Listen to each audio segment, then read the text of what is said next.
Our third panel talk about rock stars. Here they are.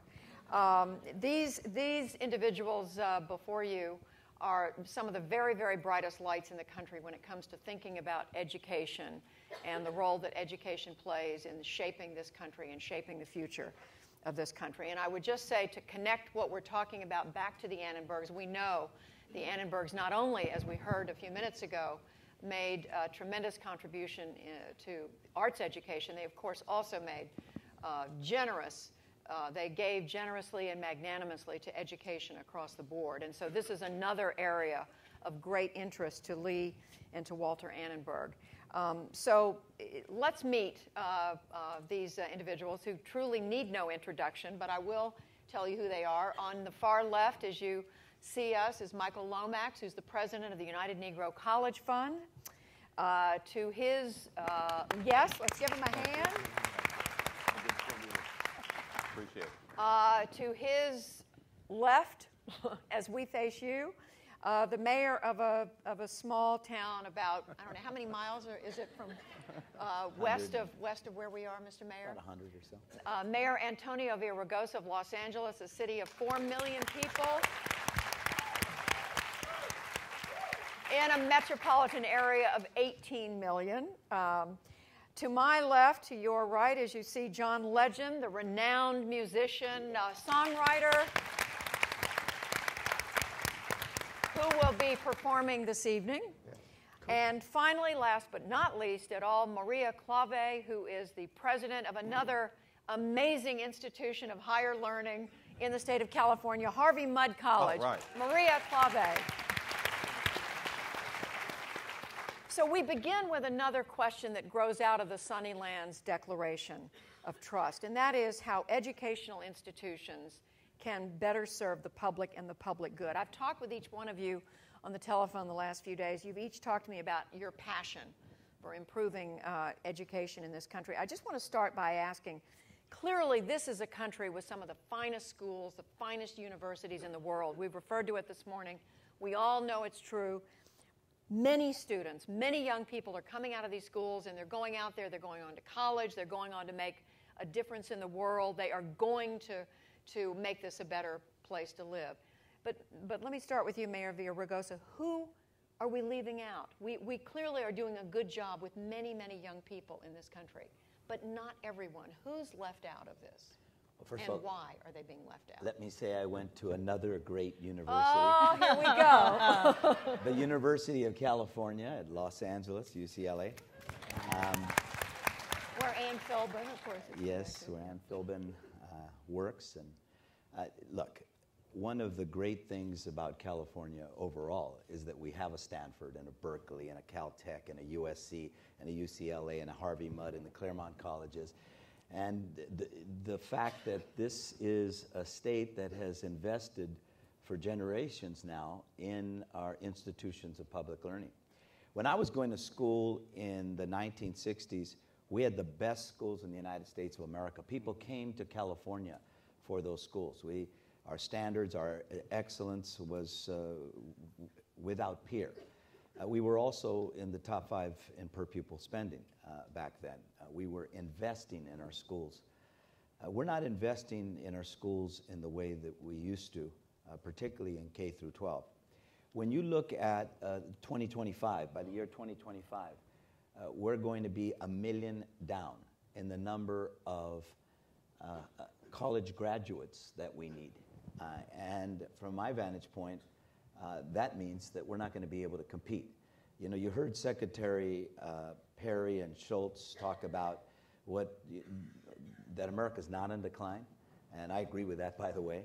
I think we all do. That one of the things that distinguishes America is innovation. Innovation starts with education. It's also connected to the other panel, the arts and education and creativity. And LA is the creative capital of the United States of America, maybe the world.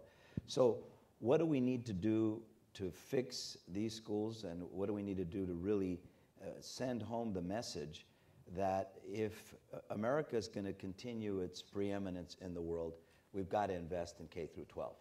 It is essential. We've got to make some changes because we operate our schools the way we did, 200 years ago or 150 years ago.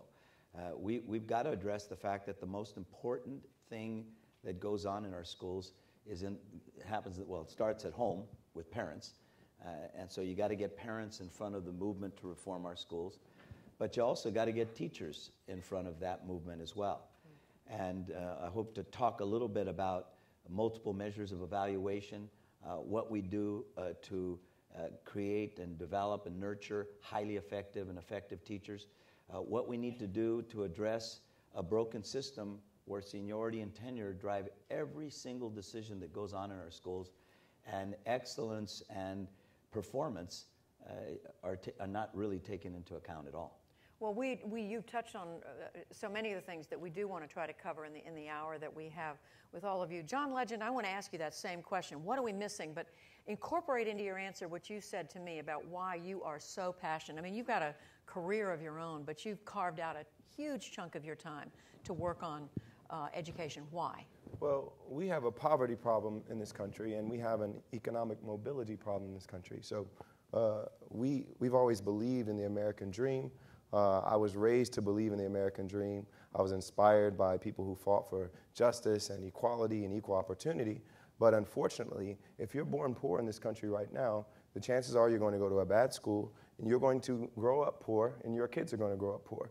And there's very little economic mobility in this country. And a lot of it has to do with the fact that our kids who live in low-income neighborhoods are doomed to go to bad schools most of the time. And unfortunately, that tends to be the case across the country. But the reason why I'm so passionate about making change is because I've seen what change looks like. I've seen at Harlem Village Academies and at KIPP schools and other schools around the country where they're saying, there's no excuse. We're going to set expectations very high for our students, for our teachers, for our parents, for our whole community, and we're going to turn these schools around, and we're going to turn these children's lives around, and it's really working. So when you see that these reforms can work with the same children in the same neighborhoods having the same problems that other kids have, but they're dramatically improving their test scores, dramatically improving their graduation rates, dramatically improving their possibilities of going to college and graduating from college. When you know that's possible, then it's not acceptable that so many other schools are not doing that. And that's why I'm passionate about it, because I know we can do better. We just have to do it.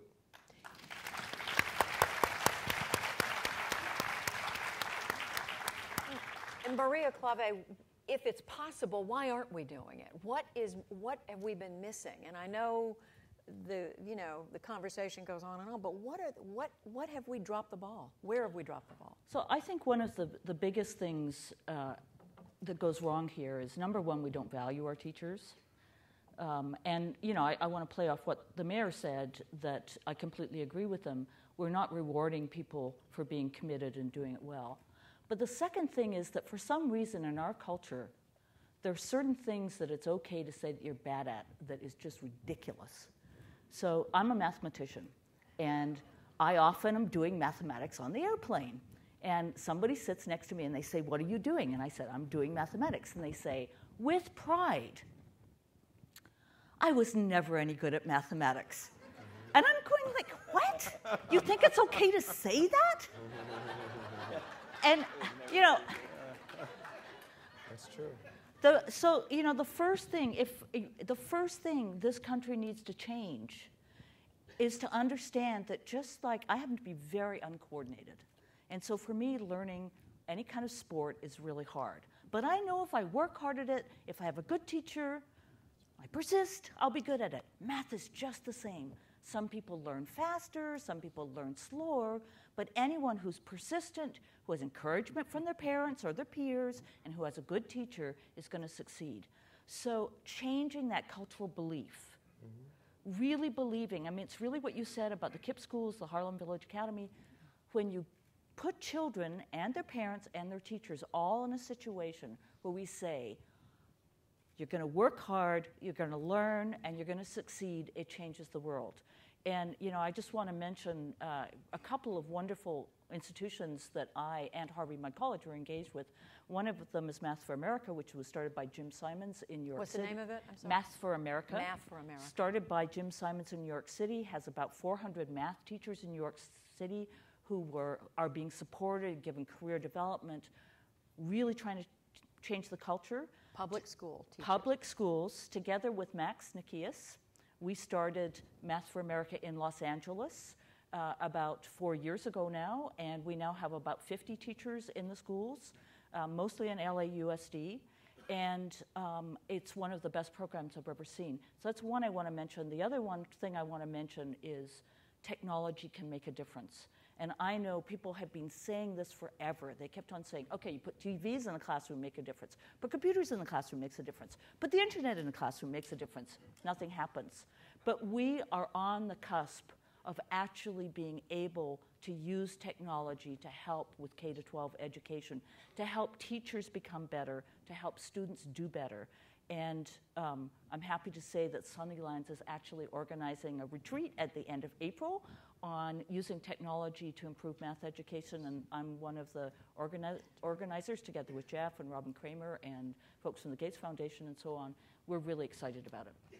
It's terrific. Michael Lomax, I know colleges is your focus, and we are going to get to that, but while we're talking about K through 12, what is it?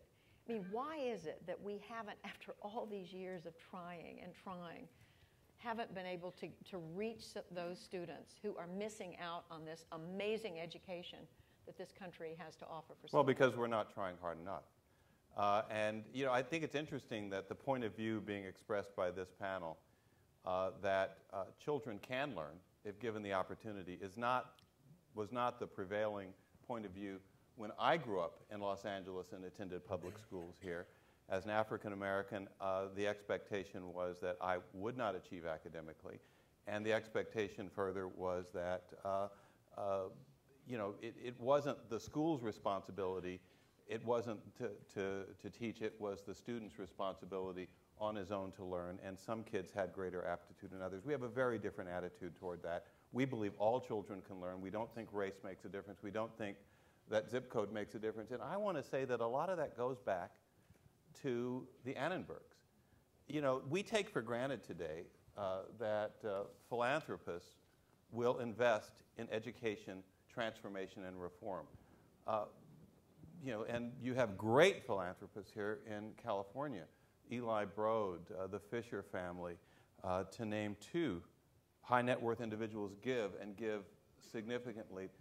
But that all began in the early 1990s with Walter and Lee Annenberg. And two big gifts which they made, which I think transformed the way we think about this. One gift was to the United Negro College Fund. In 1990, Chris Edley, my predecessor, went to Ambassador Annenberg and asked him to make a $20 million gift. And the ambassador demurred and said, no, I think I should give a $50 million gift. But he said, I want you to match that 4-to-1. So that $50 million gift produced a $250 million campaign, actually a $283 million campaign. And 7 years later, because of the kind of belief that Walter Annenberg expressed in black people being the beneficiaries of a college education and the importance of that to the nation, Bill Gates gave $1 billion and then another $600 million to UNCF to ensure that kids of color had scholarships that would pay for them to get a college degree. The next thing that the Annenbergs did was in 1993, they made a $500 million gift into education reform. That was unheard of. It was visionary. People were not doing that. Government has not changed this attitude toward what we can do to public education. American philanthropy has driven it, and it was initiated by visionary philanthropists at Sunnyland. And I think that if we don't do anything else here today, we need to remind American philanthropy that it can be bold, it can be visionary, it can take risks, and it can make a difference. And you know, we have a lot of work yet to do. The secretaries reminded us that education, we haven't fixed it. I don't think we have the will. We can talk about that. but we know how to do it. We just aren't doing it, and I think we're not going to wait for government to make it happen. We've got to do it as citizens. But even if, Mr. Mayor, even if the money were there, is it known what to do? I mean, is it just about the money? No, I mentioned that we need to make reforms as well. I do want to say something. I want to quote President George W. Bush when he talked about the soft bigotry of low expectations. You know, and connect the 2 points that we heard here. You know, we part from the proposition, I think all of us who are sitting here, that all kids can learn. This idea that you can't learn because you grew up in a poor household, because your parents weren't college educated, because you're a foster child, you know, all of the reasons that you hear. A lot of the apologists for what's going on in our schools make. I take the position that many of us in this room grew up, and many people in America grew up in the very similar circumstances, and they were able to overcome them. What do we need to do? It's not just money, but it is money too. But you have to tie money to reforms.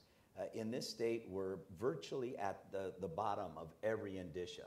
47th in per pupil spending, dead last in class size, dead last in library books for student, counselor, you know, virtually everything. But we're also among the most regressive states when it comes to educational reform. You have in Sacramento one group of folks who say it's not money at all, let's just have reform. You have others who say it's just money. What do we need to do? I mentioned a couple of them. We need to invest in teaching. We need to make sure, right now, you have a situation, and I mentioned this issue of seniority and that's at the college level. No, at the high school I'm talking about. Well, I mean, teaching teachers. Is that what you're saying when you say invest in teaching? Well, what do you mean?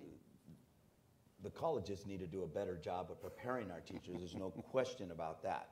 But we also need to do a better job at developing highly effective teachers, not just in the colleges, but in the practice of in the classroom. The way it works currently is you evaluate teachers, and you ask a teacher, when's the last time a principal has been in your classroom? And they'll tell you, they haven't been in my classroom, or they've been in there for 5 minutes. They get, I think in Waiting for Superman, what is it? In LA Unified, let me just give you LA Unified, which is the big kahuna in the state, second largest school district in the nation.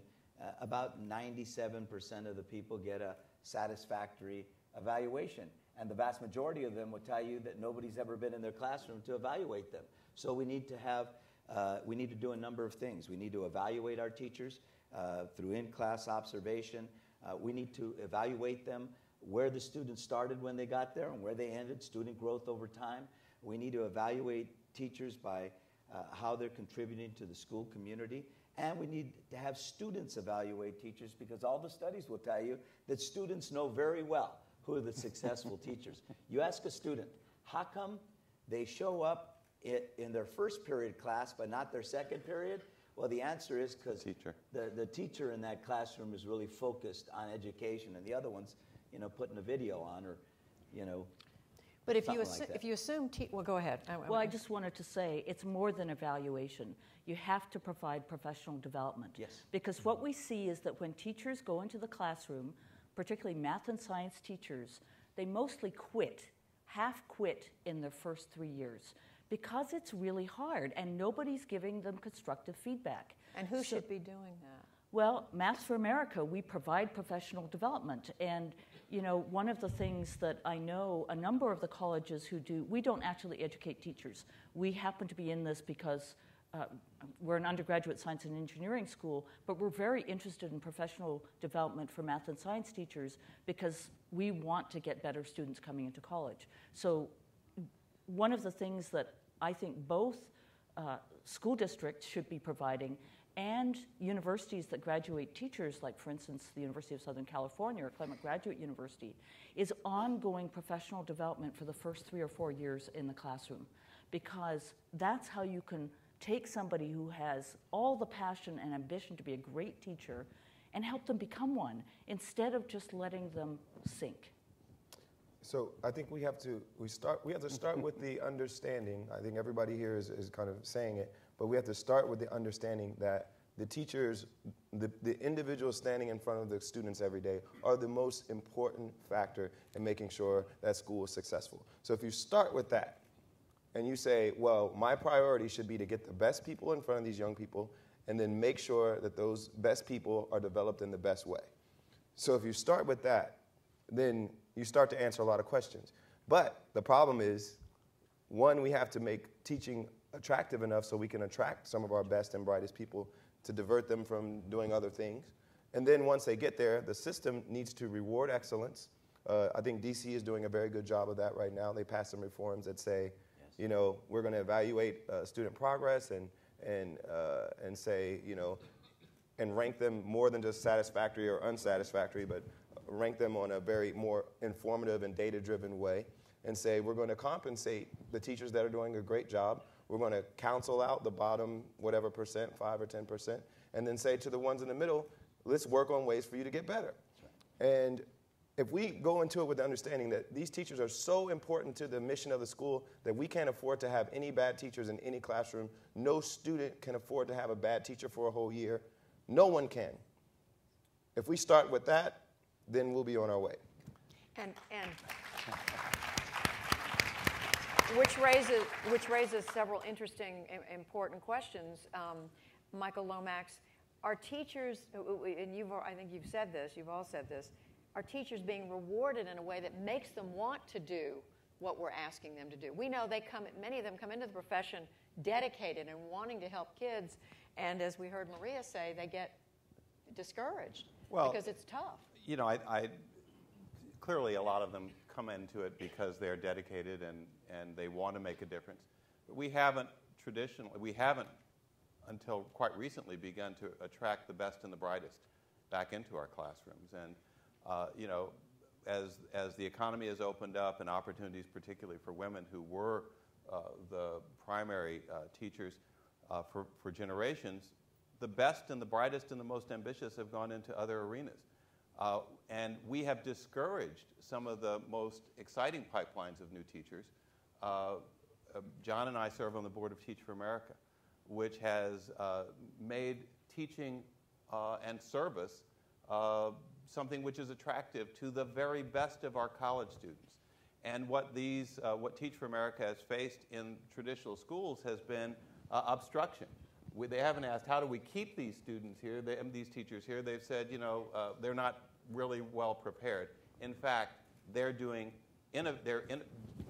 proving to be more innovative about how to bring new teachers in.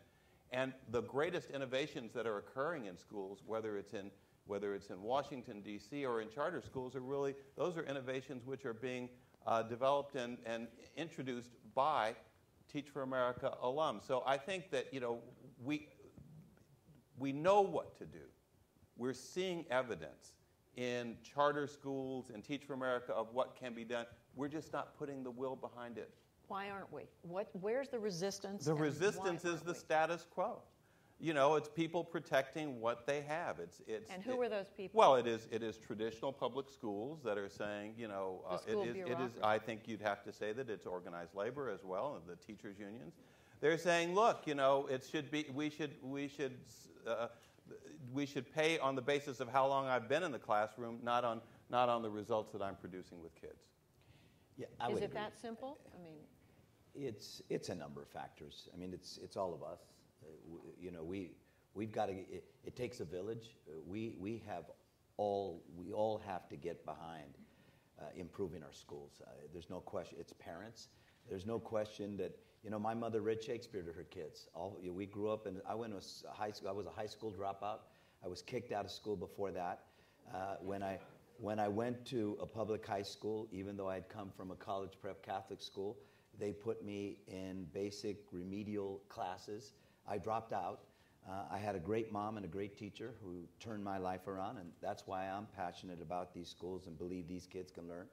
I think in the end, parents have to be involved in their kids' education.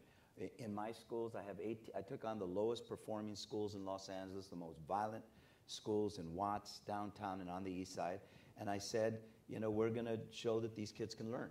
So one of the things we're doing is in every school, we have a parent center.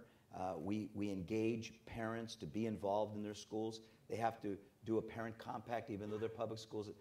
We don't require it, but we have a culture where we develop this compact that you have responsibilities, and then teachers. And that's where I do want to. I worked for the Teachers Union for 8 years. I am not anti-union in any respect. But I say to people, they're not the biggest problem. It's everything. It's the whole system. But they certainly are the most powerful impediment to change. They are the most oppositional to any effort to transform our schools. And what I tell them is, you've got to get the teachers in front of this movement. We should be at a day where we're recruiting and paying the best teachers anywhere. The best people in our colleges are working in our schools. But you got to have accountability. You know, you said Teach for America. I had to do a lawsuit to challenge seniority. I went to the ACLU and had to do a lawsuit to challenge seniority because all of my young teachers, all of my new teachers, my Teach for America teachers, were completely decimated in the last 3 years over layoffs. I tell people, okay, we can argue the point of seniority. Maybe it should be a factor. But it's the only factor. You know, for assignments, for promotions, for layoffs, no other factor is taken into account. You can't have a system like that and expect that you're going to get the best and the brightest. I'm a big supporter of Teach for America. I've been trying to get as many of them in my schools, but it's very difficult. So it's a lot of things. It is money too, and this is where I challenge the people on the right side of this. Not the right side, but on the right side. Me. On the wrong side. Who will tell you it's not money, Catholic schools aren't fun.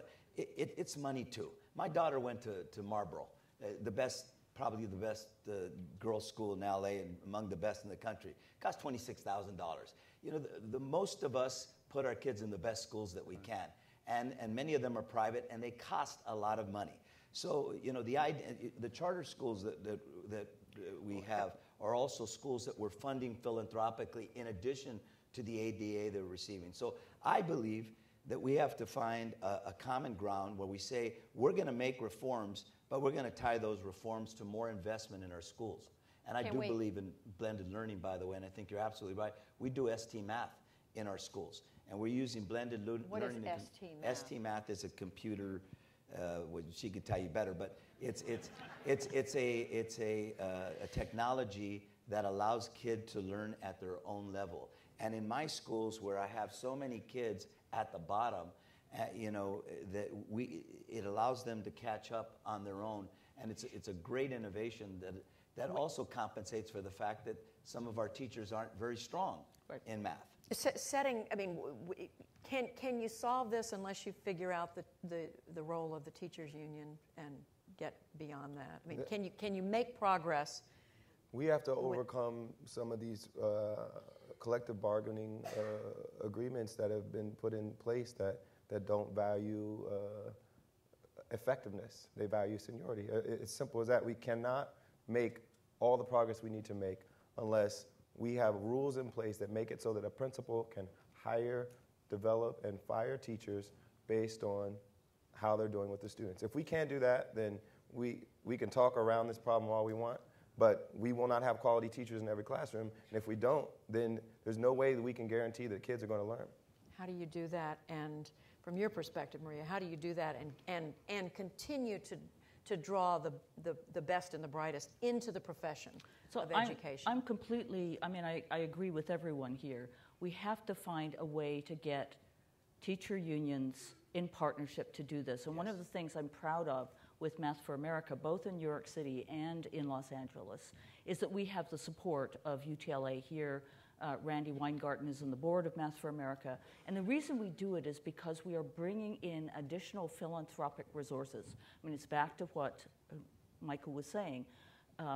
Jim Simons, who's one of the most successful hedge fund billionaires, as well as a very, very fine mathematician.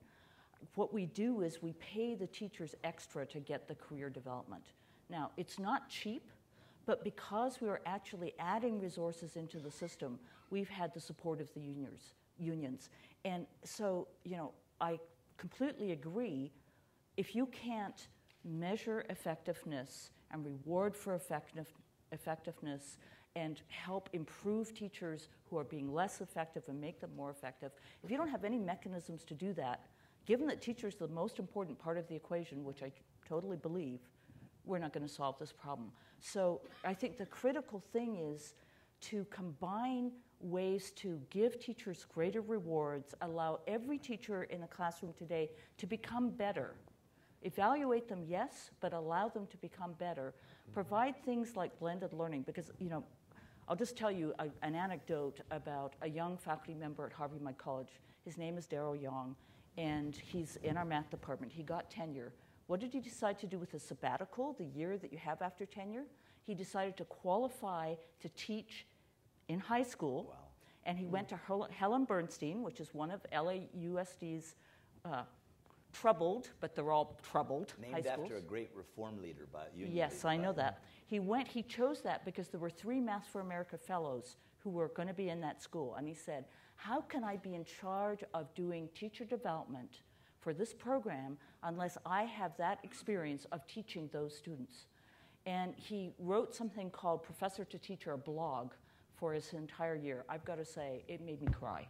I mean, it is so hard. He'd be trying to do things like teach a class of students to multiply A plus B in brackets times C plus D. So distributive, the distributive rule.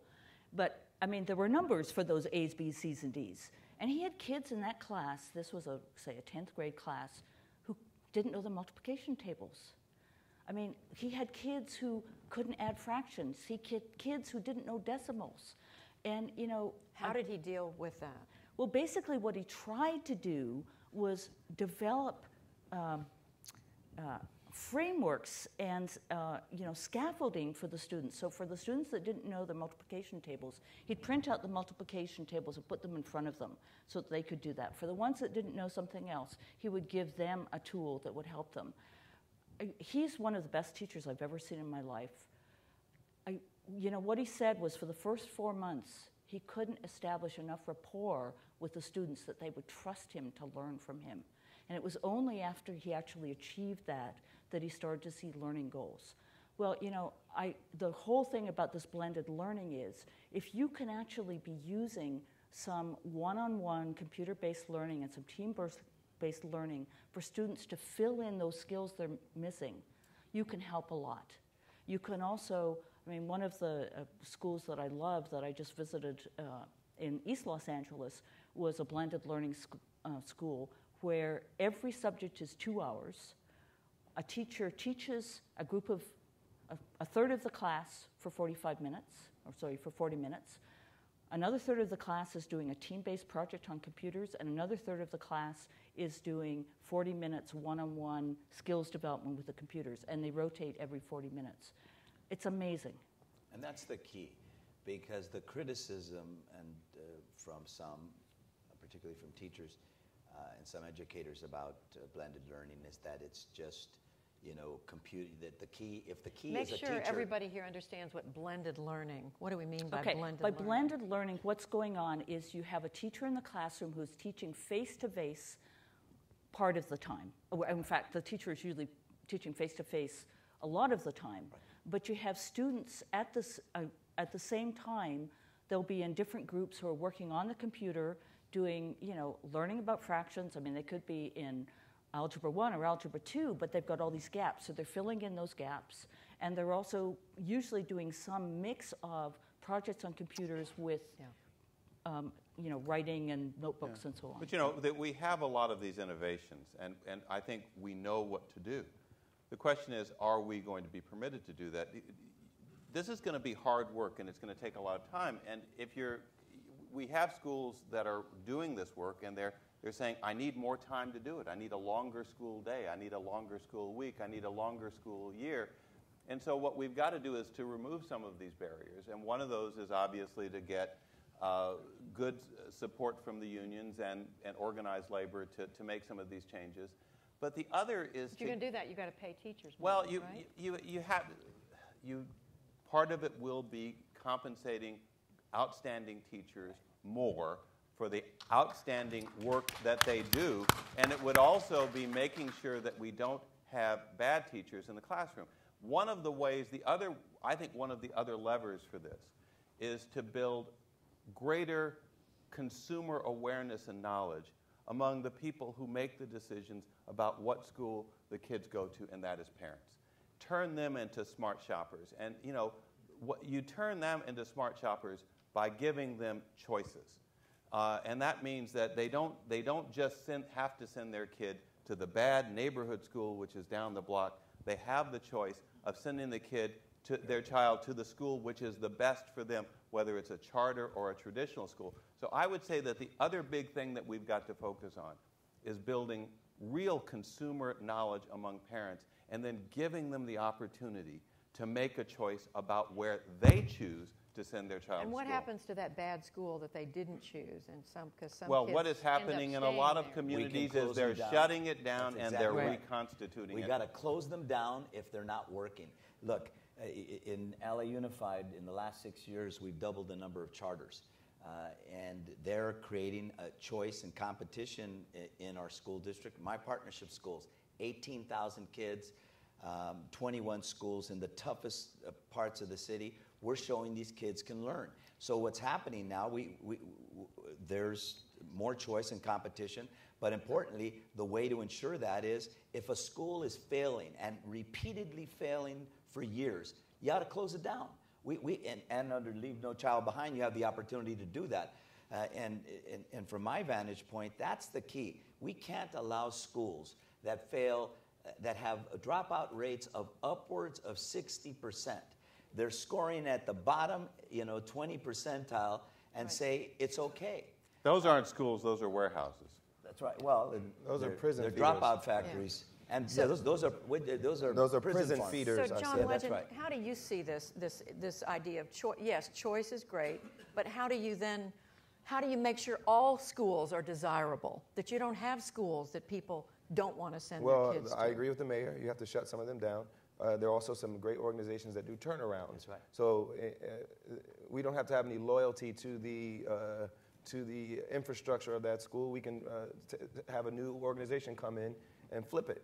So either way, we have to have quality personnel running the school, great leaders, so great principals, and then they have to have the power to bring in a new staff and do a better job. And that I know the mayor's doing that quite a bit. He's brought in organizations to turn around some of his lowest performing schools, and we need to do that on a mass level across the country. So wherever we have schools that are failing, either shut them down or turn them around. There's really no other answer. There's no reason why a school should stay open if it's not successful. But this is a school district by school district. It has to be because that's how schools are governed in this country. We don't have a national. We have an education department, but the education department doesn't really run much. They can incentivize, and we had Race to the Top, which was a good incentive for states to do some changes in their laws, and that was important. But it wasn't a lot of money. It was just extra money that helped kind of grease the wheels to make progress happen faster. But at the end of the day, these decisions are made on a district and a state level almost all the time, and we have to have leaders that are ready to make the tough decisions and do that. And do we? And we have some. I think part of the issue is people have a bit of institutional loyalty. So, you grew up and went to a certain school. This school has been an institution in your community for a long time, and you have a positive association with that school. And particularly in the black community, it's been a source for a lot of jobs for folks that graduate from college and may have not been able to get hired anywhere else. We have teachers in our community and principals that run these schools, and these are respected members of the community. They go to church in that community. And folks have a hard time seeing that school get turned around or shut down because it's like, you're taking a piece of their heart away. But at the end of the day, if these kids are not graduating, if the kids are failing miserably on all their tests, something's wrong and we got to change it. We can't be loyal to the teachers over the students. We have to be loyal to the students.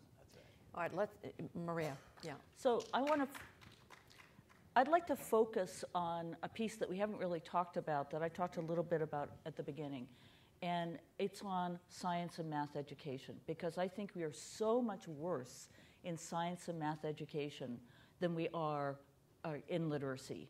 And yet, when I look at the African American community, okay, so Michael and John, I'm picking on you guys, the African American community has, has really focused on literacy. You guys have got a ton of lawyers, and Don't blame us. and but also doctors. But there's no encouragement for people to become computer scientists or engineers or mathematicians. But Maria, that is so recent in setting that as an expectation for African Americans and Latinos. Look, I'm of a certain age. Probably the same age as me. What age is that? Well, I'm 64, and when I went to the public schools, I took gardening, I took wood shop, I took metal shop. The expectation was that I would be a skilled laborer, and it was only because I had college graduates in my family who directed me to other schools in the LA Unified Public School that I got an academic education that prepared me to go to college at the age of 16 and to graduate with a Phi Beta Kappa key. It wasn't because I didn't have the capability, it was because someone else was directing me and holding me to a different set of expectations. We now live in a different era when the color of your skin does not define what you have in terms of gray matter and capability. But we still now have to let people know that it's all right. And we have to find a way to encourage them. As a former English teacher, I want you to know it begins with literacy.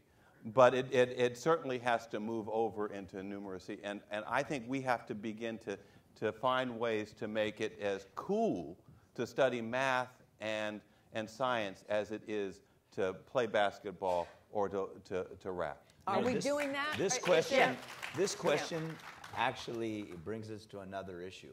We focused a lot on the low-performing schools and essentially on what they call the achievement gap. It's the biggest reason. And a couple of months ago, I was with Secretary Schultz, and we were talking about the million under that will be in college graduates. And it has everything to do with the achievement gap, and particularly Latino and African Americans.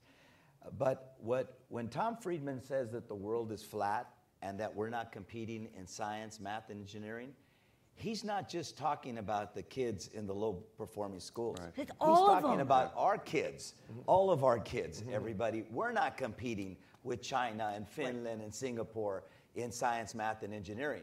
And we talked about innovation. I don't have to tell you that in so much of innovation comes from those skill sets. So that point is one that we can all accept, but it's true for all of us. The entire U.S. population needs, and our school systems need to focus a lot more on math, science, and engineering if we're going to continue to compete in the world going into the future. I couldn't agree more. And we need to get our girls there. Yes, right. Of course. It's another. Because, true. I got to tell you, every major problem facing the world is going to take science, engineering, technology, math to fix it. That's not enough. You need arts, humanities, and social sciences as well. But I can absolutely tell you that if our females, and if you listen to Sheryl Sandberg, CEO of Facebook, she will tell you, and she's right, that the participation of women in leadership positions in technology has gone down. The number of females majoring in computer science has gone down in the last decade by a factor of 2. And so if we can't get our young women together with our African Americans and our Latinas and our Caucasians and Asian Americans, if we can't get them all to pay attention to this, we are in really big trouble. And I will tell you, it started a long time ago.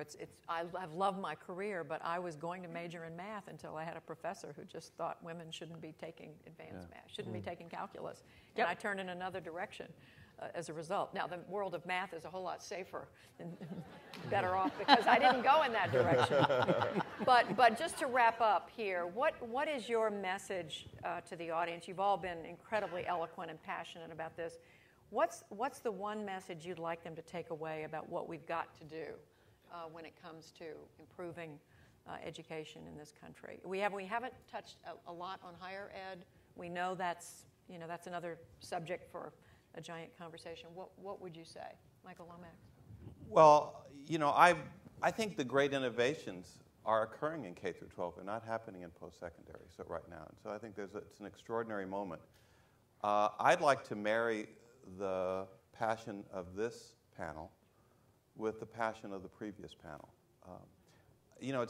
I think it's interesting that the Annenbergs invested in two things: education and the arts.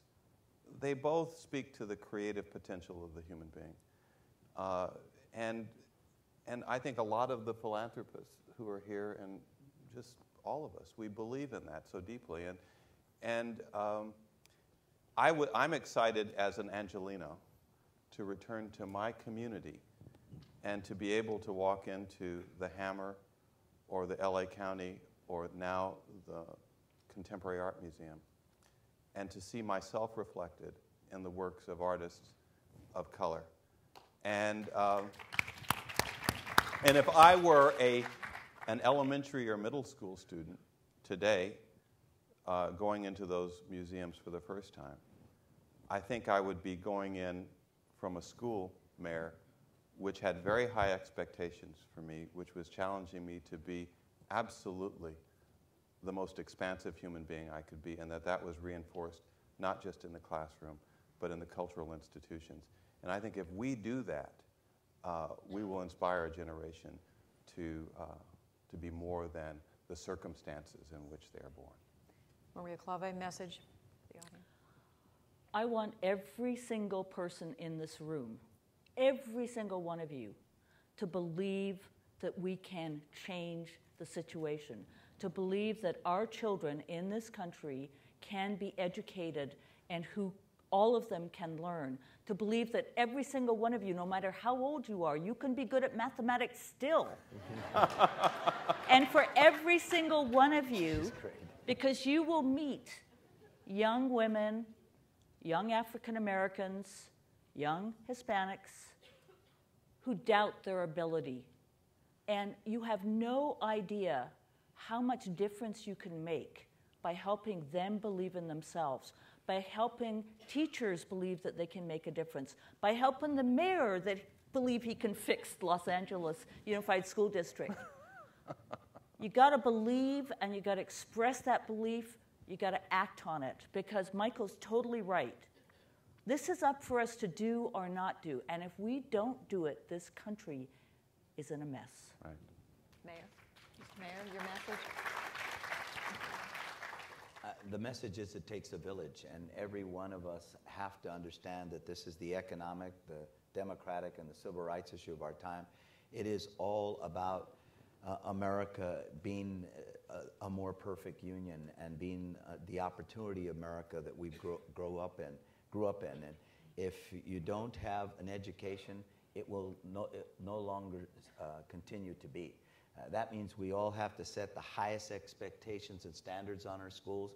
We have to start from the proposition that all kids can learn.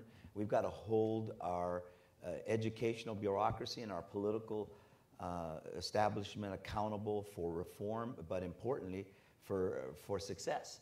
And we've got to understand that the left and right paradigm, and that's what's so great about Sunnylands. It's bipartisan. Yeah. You know, this one that just says money doesn't matter. The other side, just give me more money. It's actually much more nuanced than that. We've got to fund our schools, but we got to tie funding to success. That's what I would say.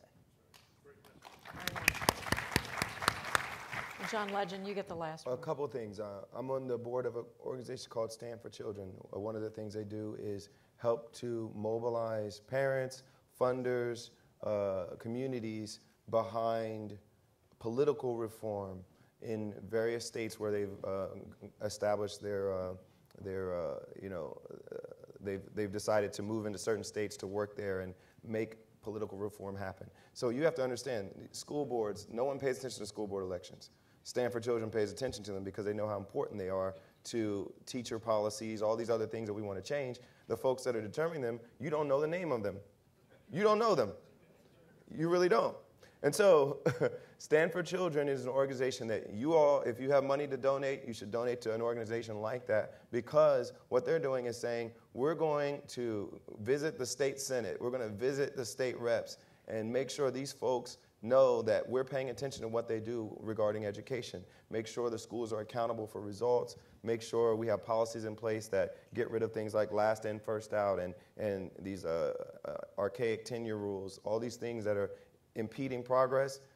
An organization like Stand for Children is out there fighting so that we can make progress. So if you have money to spend on this kind of thing, fund that type of organization, but also visit the schools. Visit the schools that are working. And what you will find, you will see that this is possible. We all believe up here because we've seen it.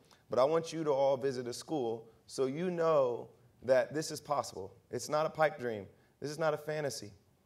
These schools are really doing great things, and they're sending kids to college that you just wouldn't have expected to do 10, 20 years ago. So go visit them. You will be inspired, I promise you, and I won't even have to tell you anything after that, because you'll want to give them money. You'll want to do so much to make this available to more kids, because once you see that it's possible, then you know there's no excuse for us to not do it all over the place. Wouldn't it be great? Wouldn't it be great for all of you to come back to Sunnylands in 5 years and 10 years and hear how much progress has been made, because exactly the sort of things these individuals are recommending actually did happen. Let's thank them all. They're rock stars. We're about to have lunch, but before it, I want to first of all thank our amazing panelists. On all of our panels, and also our terrific moderator. I mean, what a treat to have Judy Woodruff here, really, really. I mean, not only is she one of America's great journalists, we're in the middle of a great political season. She covers politics, and she's here. Thank you so much, Judy, for that.